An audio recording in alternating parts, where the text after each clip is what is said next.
and when the birds awoke. Her eyes were wide in the almost dark of the bedroom.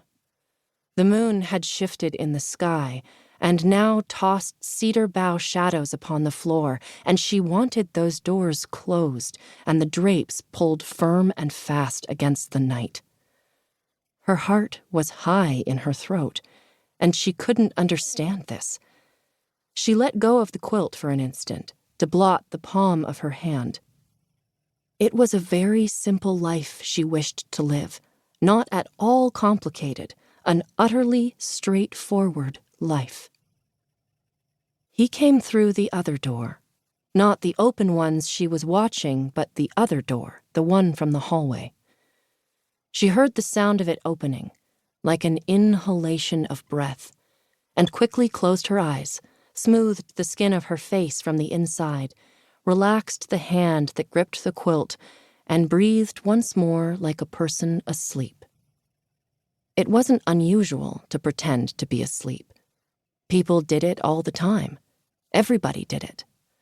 There were times when you simply didn't want to talk, and it was more polite to pretend to be asleep than to say to someone, "I'm sorry, but I really do not want to talk to you anymore right now." She could hear nothing, except the sound of her heart, trapped in the hollow of her throat, trying to find its way back down into her chest, and so she opened her eyes a little bit because she had to know where he was. And she saw his legs, bare in the moonlight, and watched a restless cedar shadow shudder across them, saw that he was wearing the plaid robe she'd given him, the one that came to his knees, and the plaid slippers that matched. He was making no sound. He was moving slowly toward her, and now he was right beside her, standing no more than 2 feet away from her. For a long time, he didn't move. He just stood there. He was close enough for her to smell him. Finally, she could stand it no longer, and she stirred, slowly, as if in her sleep, and placed her head sideways upon the pillow, and blinked her eyes and left them open. She would pretend to be awakening, she thought. He was taut and motionless, his face utterly unreadable. She smelled the cherry blossoms, and from the early morning darkness heard 2 slow, clear notes of birdsong. Her husband lifted his right hand, slowly, and aimed his revolver at her head. 2. 1 year later. On the first Monday in April, Eddie Addison mounted the steps of a 3-story house near the corner of 4th Avenue and Alma Street on Vancouver's west side.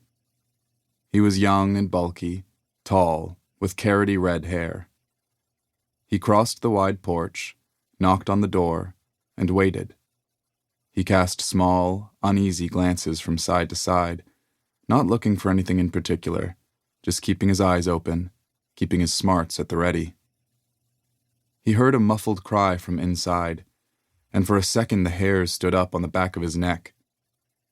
Then the door flew open, and she was standing there smiling at him, small and blonde-haired, wearing a pair of jeans and a t-shirt with the sleeves ripped out of it.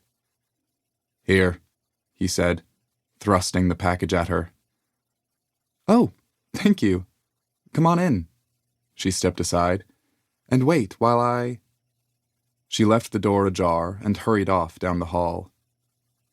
He went inside reluctantly, warily. God only knew what kind of stuff went on in this house. He didn't want to have anything to do with the place.